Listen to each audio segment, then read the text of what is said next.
Dear students, good morning one and all. Today we are going to discuss some of the major constitutional amendments of India. In this section, I would like to discuss the first Constitutional Amendment Act of 1951. അപ്പം ഈ പറയുന്ന 1951 ഒന്നാം ഭരണഘടനാ ഭേദഗതിയെ പറ്റിയാണ് ഇവിടെ discuss ചെയ്യുന്നത്. ഒന്നാം ഭരണഘടനാ ഭേദഗതി 1951.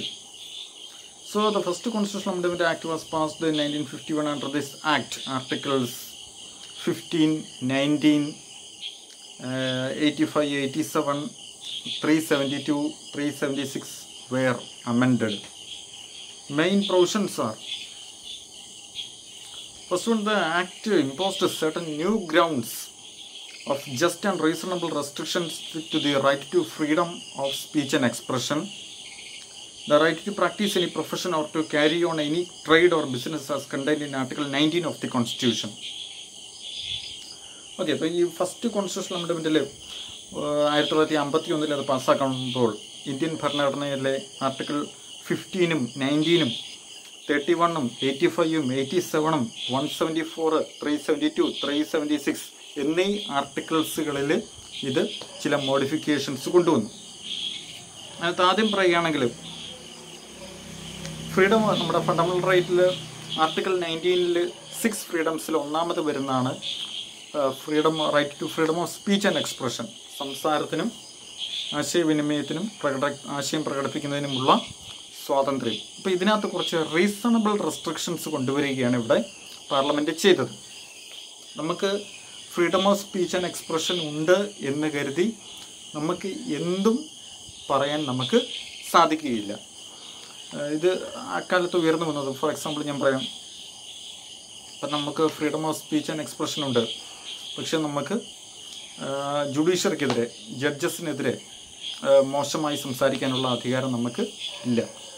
അതുപോലെ നമ്മൾ ഒരാളെ ഒരു കുറ്റം ചെയ്യാൻ പ്രേരിപ്പിക്കുന്ന രീതിയിൽ നമുക്ക് സംസാരിക്കാൻ സാധിക്കത്തില്ല. അതുപോലെ പല കാര്യങ്ങളും, ഒരാളെ അപകീർത്തിപ്പെടുത്തുക, അത് നമുക്ക് സാധിക്കത്തില്ല. നമ്മുടെ freedom of speech and expression freedom of speech ആണെന്ന് പറഞ്ഞിട്ട് യാതൊരു കാര്യമില്ല. നമുക്ക് കോടതിയെ അവഹേളിക്കാൻ നമുക്ക് സാധിക്കത്തില്ല. അപ്പം ഇതുപോലുള്ള ചില കാര്യങ്ങൾ, അതുപോലെ മറ്റ് ഇന്ത്യയും അതുപോലെ അയൽ രാജ്യങ്ങളുമായിട്ടുള്ള സൗഹാർദ്ദ അന്തരീക്ഷം, ആ ഫ്രണ്ട്ലി റിലേഷൻസ്, അത് നശിപ്പിക്കുന്ന രീതിയിൽ നമുക്ക് സംസാരിക്കാൻ സാധിക്കത്തില്ല. അപ്പം ഇങ്ങനെ കുറേ കാര്യങ്ങൾ, അപ്പോൾ രാഷ്ട്രത്തിൻ്റെ സോവറിറ്റിയെയും ഇൻറ്റഗ്രിറ്റിയും പരമാധികാരത്തെയും ഐക്യത്തിനും അഖണ്ഡതയ്ക്കും രാഷ്ട്രത്തിൻ്റെ സുരക്ഷിതത്വത്തിനും ഒക്കെ തുരങ്കം വയ്ക്കുന്ന രീതിയിൽ ജനങ്ങൾക്ക് സംസാരിക്കാൻ സാധിക്കത്തില്ല. കോടതി ഇലക്ഷൻ നടത്താൻ പറ്റത്തില്ല. അപകീർത്തിപ്പെടുത്തുക, ഡിഫമേറ്ററി സ്റ്റേറ്റ്മെൻറ്റ് ഇറക്കാൻ സാധിക്കത്തില്ല. ഒരാളെ അപകീർത്തികരമായ പരാമർശം നടത്താൻ സാധിക്കത്തില്ല. അതുപോലെ തന്നെയാണ് ഇൻസൈറ്റ്മെൻറ്റ് ടു ആൻ ഒഫൻസ്, ഒരു കുറ്റത്തിന് ഒരാളെ പ്രേരിപ്പിക്കുന്ന രീതിയിൽ, അല്ലേ? ഇപ്പോൾ രാഷ്ട്രീയ പാർട്ടികളിൽ ഒരാൾ പറയാണ്, അയാളെ ഞങ്ങൾ ആക്രമിക്കും, അയാളെ ഞങ്ങൾ കൊല്ലും എന്നൊക്കെ ഒരു പൊതുവേദിയിൽ ഒരു രാഷ്ട്രീയക്കാരന് പ്രസംഗിക്കാൻ സാധിക്കത്തില്ല. കാരണം എന്താ? ഫ്രീഡം ഓഫ് സ്പീച്ച് ഉണ്ട്, പക്ഷേ ഒരാളെ ഒരു കുറ്റം ചെയ്യുന്നതിന് പ്രേരിപ്പിക്കുന്ന രീതിയിൽ സംസാരിക്കാൻ അയാൾക്ക് സാധിക്കത്തില്ല, അല്ലേ? കോടതിക്കെതിരെ മോശമായിട്ടൊന്നും സംസാരിക്കാൻ സാധിക്കത്തില്ല. അപ്പോൾ ഇതിനകത്ത് ഏറ്റവും പ്രധാനമായി അന്നത്തെ ആ പശ്ചാത്തലം ഞാനൊന്ന് പറഞ്ഞേക്കാം. അന്ന് ജവഹർലാൽ നെഹ്റു ഇന്ത്യയുടെ പ്രധാനമന്ത്രിയായിരുന്ന കാലത്ത് റോമേഷ് താപ്പർ എന്നൊരു വ്യക്തി, റോമേഷ് താപ്പർ ഈ പറഞ്ഞ പോലെ നെഹ്റുവിനെതിരെ ക്രിട്ടിസൈസ് ചെയ്തു. നെഹ്റുവിനെ വിമർശിച്ചുകൊണ്ട് ആർട്ടിക്കിൾസൊക്കെ എഴുതാൻ തുടങ്ങി. അപ്പോൾ ഇത് ഒന്ന് ഒതുക്കാൻ വേണ്ടി അപ്പം ഇന്ത്യൻ പാർലമെൻറ്റ് ചെയ്തതാണ്. ഇന്ത്യയിൽ ഫ്രീഡം ഓഫ് സ്പീച്ചും എക്സ്പ്രഷനും അതുപോലെ പത്രസ്വാതന്ത്ര്യം, ഫ്രീഡം ഓഫ് പ്രസ്, പത്രസ്വാതന്ത്ര്യമൊക്കെ ഉണ്ട്. പക്ഷേ എന്ന് വെച്ച് ഒരിക്കലും ഈ ഫ്രീഡം ഓഫ് സ്പീച്ച് നമ്മൾ അബ്യൂസ് ചെയ്യരുത്, അല്ലെങ്കിൽ അതിനെ ദുരുപയോഗം ചെയ്യരുത്. ഫ്രീഡം ഓഫ് സ്പീച്ച് ഒരിക്കലും ദുരുപയോഗം ചെയ്യാൻ ഇടവരുത്തരുത്, അബ്യൂസ് ചെയ്യരുത്, അബ്യൂസ് ഓഫ് ഫ്രീഡമായിട്ട് മാറരുത്.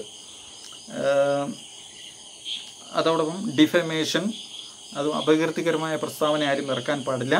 Then incitement to an offence, ഒരാളെ കുറ്റത്തിന് പ്രേരിപ്പിക്കാൻ, അല്ലേ? അതും ഫ്രീഡം ഓഫ് സ്പീച്ചാണ് എന്ന് പറഞ്ഞുകൊണ്ട് ഒരിക്കലും ഒരാളെ കുറ്റം ചെയ്യാൻ പ്രേരിപ്പിക്കുന്നത് നമുക്കൊരിക്കലും ചെയ്യാൻ സാധിക്കത്തില്ല. അപ്പോൾ ഈ രണ്ട് ആർട്ടിക്കിൾ ഇതൊക്കെയാണ് പ്രധാനമായും അതിനകത്ത് വന്ന ഒരു കാര്യം. പിന്നീട് ഫ്രീഡം ഓഫ് ട്രേഡ്, നമുക്ക് ഏത് തൊഴിലും ചെയ്യാൻ സ്വാതന്ത്ര്യമുണ്ട് എന്ന് ആർട്ടിക്കിൾ 19 പറയുന്നുണ്ട്. അവിടെയും ചില റെസ്ട്രിക്ഷൻസ് കൊണ്ടുവന്നിട്ടുണ്ട്. In the interest of general public അല്ലെ, പൊതുജനങ്ങളുടെ താല്പര്യപ്രകാരം ഇപ്പം ഗവൺമെൻറ് വിചാരിച്ചാൽ ഗവൺമെൻറ്റിന് നാഷണലൈസേഷൻ നടത്താം. ഏതെങ്കിലും ഒരു ട്രേഡ്, ഇപ്പം നമുക്ക് ഏത് തൊഴിലും ചെയ്യാൻ സ്വാതന്ത്ര്യമുണ്ട്. പക്ഷേ എന്ന് പറഞ്ഞുകൊണ്ട് ഇപ്പം ഗവൺമെൻറ്റിൻ്റെ മൊണപ്പൊളിയിൽ വരുന്ന ഒരു കാര്യം അല്ലേ, ഇപ്പം ഒരു ദിവസം ഗവൺമെൻറ് പ്രഖ്യാപിക്കുകയാണ് ഗതാഗതം മുഴുവൻ നാഷണലൈസ് ചെയ്യുന്നു, ഇനി മുതൽ പ്രൈവറ്റ് ബസ്സൊന്നും വേണ്ട, KSRTC ബസ്സുകൾ മാത്രം മതി അല്ലേ, അത് മുഴുവൻ ഗവൺമെൻറ്റിൻ്റെ കീഴിൽ കൊണ്ടുവരാൻ തീരുമാനിച്ചാൽ ഗവൺമെൻറ്റിന് സാധിക്കും അത് അല്ലേ. അല്ലെങ്കിൽ പ്രൈവറ്റ് ബസ് ഓടിക്കുന്ന ഒരാളുടെ ഫ്രീഡം ഓഫ് ട്രേഡ് അല്ലേ, അല്ലെങ്കിൽ എൻ്റെ വ്യാപാരം അവകാശമാണ്, അല്ലെങ്കിൽ എൻ്റെ വാണിജ്യ അവകാശം നഷ്ടപ്പെടും എന്നൊന്നും പറഞ്ഞുകൊണ്ട്, അല്ലെങ്കിൽ ആ ഒരു രീതിയിൽ സ്വകാര്യ കച്ചവടക്കാരോ സ്വകാര്യ ഡ്രൈവർമാരോ ഒന്നും പ്രതിഷേധിച്ചിട്ട് കാര്യമില്ല. ഗവൺമെൻറ്റിനെ ഏറ്റെടുക്കേണ്ടത് വേണമെങ്കിൽ ഗവൺമെൻറ്റിനെ ഏറ്റെടുക്കാം. In the interest of general public, പൊതുജനങ്ങളുടെ താല്പര്യപ്രകാരം നാഷണലൈസേഷൻ നടത്തുന്നതിന് അല്ലെങ്കിൽ ദേശവൽക്കരിക്കുന്നതിന് ഗവൺമെൻറ്റിന് സ്വാതന്ത്ര്യമുണ്ട്. അപ്പോൾ അതിനെ നമുക്ക് എതിർക്കാൻ സാധിക്കത്തില്ല. അതുപോലെ തന്നെയാണ് ഏതെങ്കിലും പ്രൊഫഷണൽ, ഇപ്പോൾ നമുക്ക് ഫ്രീഡം ഓഫ് ട്രേഡ് ഉണ്ട്, ഫ്രീഡം ഓഫ് ട്രേഡ്, അതോടൊപ്പം ടു പ്രാക്ടീസ് എനി പ്രൊഫഷൻ, ഏത് തൊഴിലും ചെയ്യാനുള്ള സ്വാതന്ത്ര്യം, to carry on any occupation, ഏത് തൊഴിലും ചെയ്യാനുള്ള അധികാരം, ട്രേഡ് ഓർ ബിസിനസ്, ഏത് ട്രേഡും ബിസിനസ്സും ഒക്കെ ചെയ്യാൻ നമുക്ക് സാധിക്കും. പക്ഷേ ഇതിനൊക്കെ ഓരോ തൊഴിലിനും അതിൻ്റേതായ റിക്വയർഡ് ആയിട്ടുള്ള പ്രൊഫഷണൽ ക്വാളിഫിക്കേഷൻസ് അല്ലെങ്കിൽ ടെക്നിക്കൽ ക്വാളിഫിക്കേഷൻസ് ചിലപ്പോൾ വേണ്ടി വന്നിരിക്കും. അപ്പം ഇത്തരം ക്വാളിഫിക്കേഷൻസ് ഉള്ള ആൾക്കാരെ ട്രേഡ് ചെയ്യാനും ബിസിനസ് ചെയ്യാനും ഏത് ഒക്യുപ്പേഷൻ ചെയ്യാനും സാധിക്കുകയുള്ളൂ. ക്വാളിഫിക്കേഷൻ ഇല്ലാത്തൊരാൾക്ക് ചെയ്യാൻ സാധിക്കത്തില്ല. അപ്പോൾ അതിൻ്റെ റിക്വയർഡ് ആയിട്ടുള്ള ക്വാളിഫിക്കേഷൻ അയാൾക്ക് ഉണ്ടായിരിക്കണം. അതോടൊപ്പം in the interest of general public, പൊതുജനങ്ങളുടെ താല്പര്യപ്രകാരം ഗവൺമെൻറ്റിന് ഏത് തൊഴിലും നാഷണലൈസ് ചെയ്യുന്നതിന് യാതൊരു തടസ്സവും ഇല്ല. In the interest of general public. Okay, പിന്നെ ഇതിനകത്ത് വരുന്ന ഒരു കാര്യം, the first constitutional amendment added 9th schedule, ഒന്ന് നോട്ട് ചെയ്ത് വെച്ച് നോക്കുക, 9th schedule, 9th schedule as a new one to give protection from the challenges of land reforms laws. It also placed certain restrictions on right to property under Article 31. It inserted 2 new sections in Article 31, that is 31A, Article 31A, then Article 31B. അത് രണ്ടും ഒന്ന് not ചെയ്തേക്ക് വെച്ച്. Okay, ഇനി ഇതെന്താണെന്ന് പറയാം. അതായത് നമ്മുടെ ലാൻഡ് റിഫോംസ് അല്ലെങ്കിൽ ഭൂപരിഷ്കരണം നടപ്പിലാക്കുന്നതിന് വേണ്ടിയാണ് ഗവൺമെൻറ് ഇത് ചെയ്തത്. അഗ്രേറിയൻ റിഫോം മെഷേഴ്സ്, ഇപ്പോൾ സ്വാതന്ത്ര്യം കിട്ടിയ ആ സമയത്ത് ഇന്ത്യയിൽ സെമീൻദാരി സിസ്റ്റം നല്ലതുപോലെ ഉണ്ടായിരുന്നു. 10, 50, 1000, 500 ഒക്കെ ഏക്കറുള്ള ജന്മിമാർ അന്നുണ്ടായിരുന്നു. അപ്പോൾ ഈ ജന്മിമാരെ ഒതുക്കണം. അതിനുവേണ്ടി ലാൻഡ് സീലിംഗ് നമ്മൾ കൊണ്ടുവന്നു. ഒരു മുതലാളിക്ക് അല്ലെങ്കിൽ ജന്മിക്ക് കൈവശം വയ്ക്കാവുന്ന ഭൂമിക്കൊരു പരിധിയുണ്ട്. ബാക്കിയുള്ള ഭൂമി മുഴുവൻ അയാൾ ഗവൺമെൻറ്റിന് വിട്ടുകൊടുക്കണം. ആ ഗവൺമെൻറ് അത് റീഡിസ്ട്രിബ്യൂട്ട് ചെയ്തോളും, കർഷകർക്കൊക്കെ ആയിട്ട് വിതരണം ചെയ്യും, ലാൻഡ്ലെസ് പീപ്പിളിന് വേണ്ടി വിതരണം ചെയ്യും. അപ്പോൾ ഭൂപരിഷ്കരണം അന്നത്തെ ഒരു ആവശ്യമായിരുന്നു. അപ്പം ഒരു പ്രശ്നമുണ്ട്, അന്ന് റൈറ്റ് ടു പ്രോപ്പർട്ടി ഫണ്ടമെൻ്റൽ റൈറ്റിലിരിക്കുന്ന കാലത്ത് ഇത് നടത്തുക പ്രശ്നമാണ്. ഒരാളുടെ ഭൂമി ഗവൺമെൻറ് പിടിച്ചെടുക്കാൻ നോക്കിയാൽ അവർ സുപ്രീം കോടതിയിൽ കേസ് കൊടുക്കും. അതപ്പം ഒഴിവാക്കുന്നതിനുമൊക്കെ വേണ്ടിയാണ് എന്താണ് ഈ പറയുന്ന 9th ഷെഡ്യൂൾ കൊണ്ടുവരുന്നത്. അപ്പോൾ ഇതിനകത്ത് ഇത്രയേ ഉള്ളൂ. 9th ഷെഡ്യൂളിൽ പാർലമെൻറ്റ് ഒരു നിയമം 9th ഷെഡ്യൂളിൽ വെച്ചാൽ അതിനെ ഒരു കോടതിയിലും ചോദ്യം ചെയ്യാൻ സാധിക്കില്ല. It is beyond judicial review. Judicial റിവ്യൂവിന് ഉപരിയാണിത് അല്ലേ. അപ്പോൾ പാർലമെൻറ്റ് ഏതെങ്കിലും ഇപ്പം ഞാൻ ഗവൺമെൻറ് ആണെന്ന് വെച്ചാൽ നിങ്ങളുടെ ഗവൺമെൻറ്റിൻ്റെ വികസന പ്രവർത്തനത്തിന് വേണ്ടി ഭൂമി ഏറ്റെടുക്കേണ്ടതായിട്ടുണ്ട്. അപ്പോൾ നിങ്ങളുടെയൊക്കെ ഭൂമി കുറച്ച് 5 സെൻറ്റും 10 സെൻറ്റും ഒക്കെ വെച്ച് ഗവൺമെൻറ് അങ്ങ് ഏറ്റെടുക്കുകയാണ്. അപ്പം നിങ്ങൾ ഏറ്റെടുക്കുന്ന ആ ഒരു അവസ്ഥ വരുന്നാൽ നിങ്ങൾ ഒരുപക്ഷെ കോടതിയിൽ പോകും. അപ്പോൾ കോടതിയിൽ പോകുന്നത് ഒഴിവാക്കാൻ വേണ്ടിയാണ് ഞാൻ എന്ത് ചെയ്യുന്നത്, ഈ നിങ്ങളുടെ ഭൂമി ഏറ്റെടുക്കുന്ന ആ നിയമം ഞാൻ നിർമ്മിച്ച് അത് 9th ഷെഡ്യൂളിൽ, കോൺസ്റ്റിറ്റ്യൂഷൻ്റെ 9th ഷെഡ്യൂളിലോട്ട് പാർലമെൻറ്റ് അതങ്ങ് വെക്കുന്നു അല്ലേ. പാർലമെൻറ്റ് 9th ഷെഡ്യൂളിലോട്ട് വെച്ചാൽ നിങ്ങളുടെ ഭൂമി ഗവൺമെൻറ് ഏറ്റെടുത്തു എന്ന് പറഞ്ഞുകൊണ്ട് ആ നിയമത്തെ നിങ്ങൾക്ക് ക്വസ്റ്റ്യൻ ചെയ്യുവാൻ സുപ്രീം കോടതിയിലോ ഹൈക്കോടതിയിലോ പോകാൻ സാധിക്കുകയില്ല. That is importance of 9th schedule. Okay, judicial റിവ്യൂവിൽ നിന്ന് നിയമങ്ങളെ സംരക്ഷിക്കാൻ, ഭൂപരിഷ്കരണ നിയമങ്ങളെ സംരക്ഷിക്കുവാൻ വേണ്ടിയാണ് പാർലമെൻറ്റ് 9th ഷെഡ്യൂൾ കൊണ്ടുവന്നിരിക്കുന്നത്. ഓക്കെ, മനസ്സിലായെന്ന് വിചാരിക്കുന്നു. Next is article 31A. എന്ന് പറഞ്ഞാലും ഇത്രയേ ഉള്ളൂ. അതായത് ഗവൺമെൻറ്റിന് ലാൻഡ് അക്വിസിഷൻ അല്ലെങ്കിൽ ഭൂമി ഏറ്റെടുക്കുന്നതിനുള്ള അനുമതി കൊടുക്കുന്നതാണ് ഇതുകൊണ്ട് ഉദ്ദേശിക്കുന്നത്. ഇപ്പോൾ ഗവൺമെൻറ്റിന് ഇത്ര ശതമാനം ഭൂമി വികസന പ്രവർത്തനങ്ങൾക്ക് വേണ്ടിയോ ലാൻഡ് റിഫോംസിന് വേണ്ടിയോ ഒക്കെ ഭൂമി ഏറ്റെടുക്കാനുള്ള അധികാരം ഉണ്ടായിരിക്കും എന്ന് ഇവിടെ വ്യക്തമാക്കുന്നു.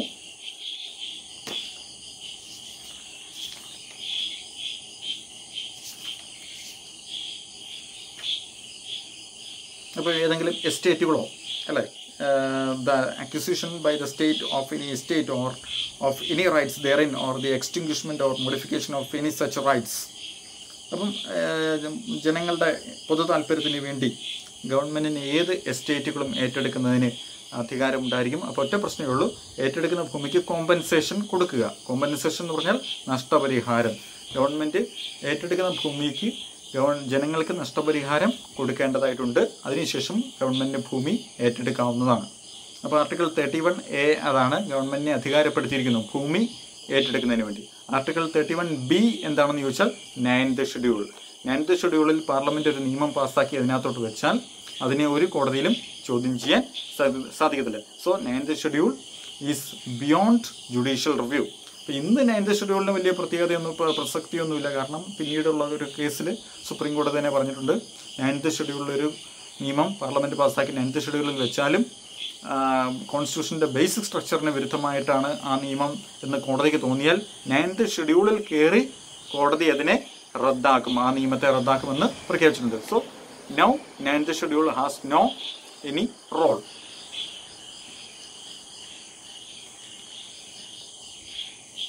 ഓക്കെ, പിന്നെ ഉള്ളത് അമെൻഡ്മെൻറ്റ് കൊണ്ടുവന്ന ഡയറക്റ്റീവ് പ്രിൻസിപ്പിളിൽ article 46 of the directive principles of state policy pleaded for educational and economic interests of weaker sections of people.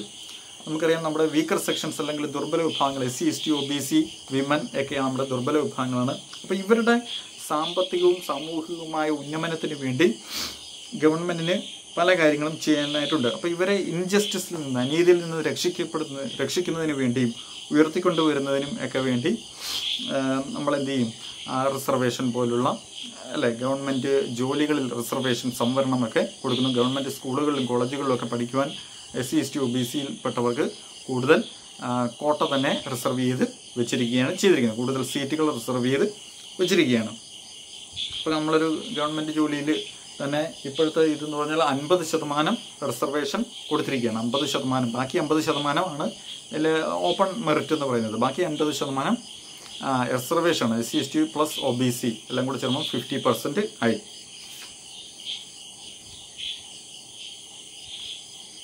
പിന്നെയുള്ളത് ഏറ്റവും ലാസ്റ്റ് ആർട്ടിക്കിൾ 341, 342, ആർട്ടിക്കിൾ 372, ആർട്ടിക്കിൾ 373 ഇങ്ങനെയുള്ള ആർട്ടിക്കിൾസൊക്കെ മോഡിഫൈ ചെയ്തത് എന്തിനു വേണ്ടിയാണ്? It are related to convening and proroguing of sessions of parliament. Parliament sessions അത് വിളിച്ചു കൂട്ടുന്നതും, പ്രൊറോഗി എന്ന് പറഞ്ഞാൽ തൽക്കാലത്തേക്ക് നിർത്തിവെക്കുക, കുറച്ചു നേരം പാർലമെൻറ്റ് നിർത്തിവെക്കുക, ഇങ്ങനെയുള്ള കാര്യങ്ങളിൽ ചില ചെറിയ ചെറിയ മാറ്റങ്ങൾ കൊണ്ടുവരുന്നതിന് വേണ്ടിയാണ് ഇത്തരം ആർട്ടിക്കിൾസൊക്കെ അമെൻഡ് ചെയ്തത്.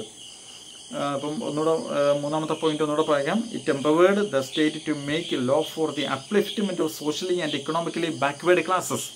സാമൂഹികവും സാമ്പത്തികവുമായി പിന്നോക്കം നിൽക്കുന്ന SC ST OBCക്കാരുടെ ദുർബല വിഭാഗങ്ങളുടെ ഉന്നമനത്തിന് വേണ്ടി ഗവൺമെൻറ്റിന് അവരുടെ അഡ്വാൻസ്മെൻറ്റിന് വേണ്ടി പല നിയമങ്ങളും നിർമ്മിക്കാം. അവർക്ക് സംവരണം കൊടുക്കുന്നതിന് എതിർപ്പില്ല.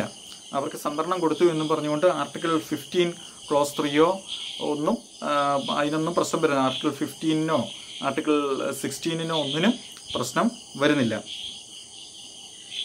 ഇപ്പം നമ്മൾ ആർട്ടിക്കിൾ 16 പറയും equality of opportunity in matters of public employment. Government ജോലിക്ക് എല്ലാവർക്കും തുല്യ അവസര സമത്വം കൊടുക്കണം എന്ന് നമ്മൾ പറയും. പക്ഷേ അതിൻ്റെ താഴെ തന്നെ നമ്മൾ എഴുതി വെച്ചിട്ടുണ്ട് nothing in this article shall prevent the state from making any special law for the advancement of the socially and economically backward classes of people. അതായത് SC/STയുടെ പുരോഗതിക്ക് വേണ്ടി, OBCയുടെ പുരോഗതിക്ക് വേണ്ടി ഗവൺമെൻറ്റിന് ഏത് നിയമവും നിർമ്മിക്കാം. അപ്പം അങ്ങനെ സംവരണം കൊടുത്തത് വഴി ജനറൽ വിഭാഗത്തിൻ്റെ സാധ്യതകൾ കുറയുന്നു എന്ന് പറഞ്ഞുകൊണ്ട് യാതൊരു കാര്യവുമില്ല. ഈ പിന്നോക്കക്കാരെ ഉയർത്തിക്കൊണ്ടുവരാൻ വേണ്ടി മാത്രം ഗവൺമെൻറ് ഇങ്ങനെ ചെയ്യുന്നതാണ്. പിന്നെ reservation is not a fundamental right. ഇതൊരു ഫണ്ടമെന്റൽ റൈറ്റ് ഒന്നുമല്ല. സംവരണം ഫണ്ടമെന്റൽ റൈറ്റ് അല്ല. അതെല്ലാ കാലത്തും കിട്ടണം എന്ന് ക്ലെയിം ചെയ്യാനും പറ്റത്തില്ല. ഇവരെപ്പോൾ ഉയർന്നു വരുന്നോ അതുവരെ കൊടുക്കാവുള്ളൂ എന്നാണ് പറഞ്ഞിട്ടുള്ളത്. Next is, it also empowered the state to make a law for nationalization or monopoly of any trade or business by state. അത് ഞാൻ നേരത്തെ പറഞ്ഞു. ഏത് പ്രൊഫഷനും ഏത് ബിസിനസ്സും ഏത് ട്രേഡും ഗവൺമെൻറ്റിന് ഒരു സുപ്രഭാതത്തിൽ നാഷണലൈസ് ചെയ്യുന്നതിന് യാതൊരു കുഴപ്പമില്ല. മൊണോപ്പൊളി എന്ന് പറഞ്ഞാൽ കുത്തക ഗവൺമെൻറ് കുത്തകയായി മാറുന്നു. ഫോർ എക്സാമ്പിൾ, കഴിഞ്ഞ ഇടവരെ ഇന്ത്യൻ റെയിൽവേ എന്ന് പറഞ്ഞാൽ പൂർണ്ണമായും ഗവൺമെൻറ്റിൻ്റെ കുത്തകയായിരുന്നു, മൊണോപ്പൊളിയാണിത്. പക്ഷേ അത് ഈയിടെ നരേന്ദ്രമോദി ഗവൺമെൻറ് ആണ് ഈയിടെ 5% പ്രൈവറ്റൈസ് ചെയ്യാനായിട്ട് ഇന്ത്യൻ റെയിൽവേ അദ്ദേഹം ആഗ്രഹിക്കുന്നുണ്ട്. അപ്പോൾ ഇതുപോലെ പണ്ട് ഇന്ദിരാഗാന്ധിയുടെ കാലത്ത് ബാങ്കിങ് നാഷണലൈസ് ചെയ്തിരുന്നു, ഇൻഷുറൻസ് നാഷണലൈസ് ചെയ്തിരുന്നു. അപ്പോൾ ഇന്ന് ആ കാലമെല്ലാം മാറി. ഇന്ന് പ്രൈവറ്റ് ബാങ്കുകളും നിലവിലുണ്ട്. ഫെഡറൽ ബാങ്ക്, സൗത്ത് ഇന്ത്യൻ ബാങ്കൊക്കെ പ്രൈവറ്റ് ബാങ്കുകളും നിലവിലുണ്ട്. അപ്പോൾ ഏത് നിമിഷവും ഇന്ന് വേണമെങ്കിൽ ഗവൺമെൻറ്റിന് ചെയ്യാം അല്ലേ? പൂർണ്ണമായും ഗതാഗതം മുഴുവൻ ഇത് ചെയ്തു അല്ലെങ്കിൽ നാഷണലൈസ് ചെയ്യാം, അല്ലെങ്കിൽ പൂർണ്ണമായും ടെലികമ്മ്യൂണിക്കേഷൻസ് മുഴുവൻ ഗവൺമെൻറ്റിൻ്റെ കീഴിൽ കൊണ്ടുവരാം. BSNL മാത്രം മതി, ബാക്കി ജിയോയെയും വോഡഫോണിനെയും എല്ലാത്തിനെയും ഇവിടുന്ന് വേണമെങ്കിൽ ഒഴിവാക്കാം. കാരണം എന്താ, ഗവൺമെൻറ് വിചാരിച്ചാൽ ഏത് നിമിഷവും ഇത്തരം ട്രേഡും ബിസിനസ്സും ഒക്കെ മോണോപ്പൊളൈ ചെയ്യുന്നതിനോ അല്ലെങ്കിൽ നാഷണലൈസ് ചെയ്യുന്നതിനോ യാതൊരു തടസ്സങ്ങളും ഇല്ല. ഓക്കെ, ഇത്രയാണ് നമ്മുടെ ഫസ്റ്റ് കോൺസ്റ്റിറ്റ്യൂഷണൽ അമെൻഡ്മെൻറ്റിൽ പറയുന്ന കാര്യങ്ങൾ. ഈ 4 കാര്യങ്ങൾ ഞാൻ ഒന്നുകൂടെ ചുമ്മാ ഒന്ന് വായിച്ചേക്കാം. The Act imposes certain new grounds of just and reasonable restrictions to the right to freedom of speech and expression, the right to practice any profession or carry on any trade or business as contained in Article 19 of the Constitution. Article 19 പറയുന്നത് freedom of speech it is not absolute അല്ലേ? Right to freedom of speech ഉണ്ട് എന്ന് പറഞ്ഞുകൊണ്ട് ഇത് unlimited അല്ല. എന്തും വിളിച്ചു പറയാനുള്ള സ്വാതന്ത്ര്യം നമുക്കില്ല. നമുക്ക് ഒരാളെ കുറ്റം ചെയ്യാൻ പ്രേരിപ്പിക്കാൻ നമുക്ക് സാധിക്കത്തില്ല. അതുപോലെ ഏത് പ്രൊഫഷനും നമ്മൾ ചെയ്യുമ്പോൾ അതിന് റിക്വയർഡ് ആയിട്ടുള്ള ക്വാളിഫിക്കേഷൻസ് ഉണ്ടോ എന്ന് ഗവൺമെൻറ് പരിശോധിക്കും. ക്വാളിഫിക്കേഷൻ ഉള്ള ആൾക്കേ ആ പ്രൊഫഷൻ ചെയ്യാൻ സാധിക്കുകയുള്ളൂ. അതുപോലെ തന്നെ വേറൊരു കാര്യം കൂടെ പറഞ്ഞേക്കാം.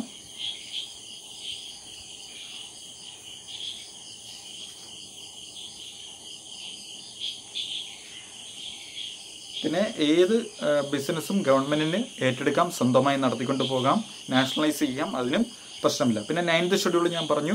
9th ഷെഡ്യൂളിൽ പാർലമെൻറ്റ് ഒരു നിയമം പാസ്സാക്കി അതിനകത്തോട്ട് വെച്ചാൽ ഒരു കോടതിയിലും അതിനെ ചോദ്യം ചെയ്യാൻ സാധിക്കത്തില്ല. അപ്പോൾ ലാൻഡ് റിഫോംസ് നടപ്പിലാക്കാൻ വേണ്ടിയാണ് ഇങ്ങനെ ചെയ്തത്. ഭൂപരിഷ്കരണം, ഇപ്പോൾ സെമീൻദാരികളെ ഒഴിവാക്കാൻ വേണ്ടി, ജന്മിമാരെ ഒഴിവാക്കാൻ വേണ്ടിയാണ് ഇങ്ങനെ ചെയ്യുന്നത്. അപ്പം കർഷകർക്ക് ഭൂമി ലഭിക്കുന്നതിന് വേണ്ടി ഒക്കെയാണ് ഇങ്ങനെ ചെയ്യുന്നത്. ഇപ്പം ഗവൺമെൻറ്റിന് ഭൂമി ഏറ്റെടുക്കാം, ഒറ്റ കണ്ടീഷൻ, കോമ്പൻസേഷൻ കൊടുക്കേണ്ടി വരും. ഒരാൾക്ക് കൈവശം വയ്ക്കാവുന്ന ഭൂമിക്ക് പരിധിയുണ്ട്. അതാണ് ലാൻഡ് സീലിംഗ് കൊണ്ട് ഉദ്ദേശിക്കുന്നത്. ഇതൊക്കെയാണ്. ഇനി third is it empowered the state to make law for the upliftment of socially and economically backward classes. സാമ്പത്തികമായി പിന്നോക്കം നിൽക്കുന്നവരുടെ ഉന്നമനത്തിന് വേണ്ടി ഗവൺമെൻറ്റിന് ഏത് നിയമവും നിർമ്മിക്കാം. Then it also empowered the state to make a law for nationalization or monopoly of any trade or business by state. ഏത് ട്രേഡും ബിസിനസ്സും പ്രൊഫഷനും ഒക്കെ ഗവൺമെൻറ്റിന് നാഷണലൈസ് ചെയ്യുന്നതിന് അധികാരം ഉണ്ടായിരിക്കും. സെക്കൻഡ് വൺ ഒന്നുകൂടെ പറയാം. It added the 9th schedule as a new one to give protection from the challenges of land reforms laws. It also placed certain restrictions on right to property under Article 31. It inserted Article 31A and Article 31B. Okay. So, I would like to conclude this session. We will continue on the next class. So, stay tuned. Thank you.